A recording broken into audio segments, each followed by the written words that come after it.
students, this is Amandeep Kaur. Today I am here with the video of day 8 from unit 2. As we were discussed about in our previous video about soil formation and its factors. So today we were discussed about the soil conservation. As you know, means of conservation means protect और prevent something, मतलब किसी चीज़ का बचाव करना या उसको बचा के रखना, किसी लेस यूज़ करना उसका. The methods of the soil conservation. Here is the first method. Soil is an important resource.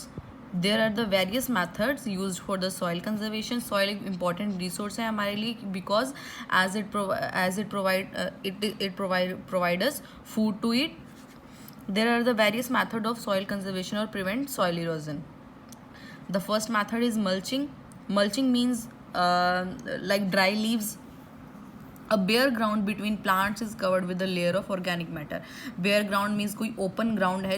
open ground होता है अगर हम वहाँ पे plants को अगर हमने grow करना है तो अगर हम उसको उसके around में अगर हम किसी dry leaves को throw कर देते हैं, वहाँ पे organic matter को throw कर देते हैं like straws, leaves, it helps to retain moisture, जिससे कि जो वो moisture जो है होता है soil का वो बना रहता है, जो जिसे हम मल्चिंग बोलते हैं. और जो हम ऑर्गेनिक मैटर, लीव्स या फिर किसी भी तरह का कोई मटेरियल्स वहाँ पे हम थ्रो करते हैं, that is known as the mulch. उसको हम मल्च बोलते हैं. And this way is known as the mulching. The second one is the contour barrier. Contour barrier क्या होते हैं? Stones, grass and soil are use to build barriers. Stone का use किया जाता है, ग्रास का यूज़ होता है, सॉइल का यूज़ होता है बैरियर्स को बिल्ड करने के लिए अलोंग द कॉन्टोर. अब जैसे कि आप इस पिक्चर में देख रहे हैं, they are the trenches. Trenches मतलब कि जब खुदवाई करना या होल्स को बनाना. Trenches are made in the front of the barrier. ये बैरियर के सामने इसको बनाया जाता है ट्रेंचेस को. जैसे कि आप देख रहे हैं ये बैरियर है और this is the trenches. Trenches are made in front of the barrier to collect water को कलेक्ट करने के लिए. अगर हम वहाँ पे वाटर को कलेक्ट करेंगे तो उससे जो सॉइल इरोजन है वो नहीं होगा, सॉइल का वेस्ट नहीं होगा, क्योंकि अगर वाटर वहाँ पे आता रहेगा तो वो धीरे धीरे सॉइल है वहाँ से निकलती रहेगी, जिससे जो है सॉइल कंजर्वेशन नहीं हो पाएगा. The third one is the rock dam. अब रॉक डैम क्या मतलब कि सॉइल कंजर्वेशन में how it help us. Rocks are piled up to slow down.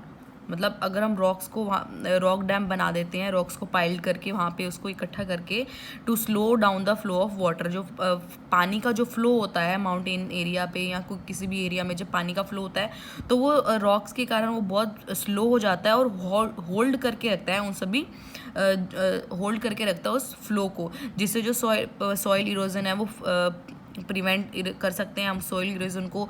And further soil loss जो हमें होता है उसे हम प्रिवेंट कर सकते हैं. जो इस रॉक डैम्स जो हैं वो पानी के बहाव को स्लो कर देते हैं और जो सॉइल होती है उसे वो बाइंड करके रखते हैं, जिससे सॉइल इरोजन प्रिवेंट होता है और सॉइल का लॉस भी कम होता है. The fourth is the terrace farming step और फ्लैट. अब टेरेस फार्मिंग ये माउंटेन एरिया में ज़्यादा होती है. As you can see these are called the terrace हम इसको बोल सकते हैं या फिर हम इनको स्टेप्स भी बोल सकते हैं. फ्लैट स्टेप्स और terrace are cut into slope to grow crops. Mountaining area में फ्लैट टेरेसेस स्टेप्स से इनको कटिंग की जाती है, इनकी टेरेस बना दिए जाते हैं क्रॉप्स को ग्रो करने के लिए, क्योंकि जब इनके ऊपर क्रॉप्स को ग्रो किया जाता है और यहाँ पे वाटरिंग की जाती है तो उससे जो है सॉइल का जो फ्लो है, वाटर का फ्लो है जो वो सॉइल को साथ नहीं लेकर आता. सॉइल इससे नीचे मतलब कि फ्लो डाउन नहीं होके आती. क्रॉप्स को ग्रो करने के लिए यहाँ पे इस तरह से फार्मिंग की जाती है.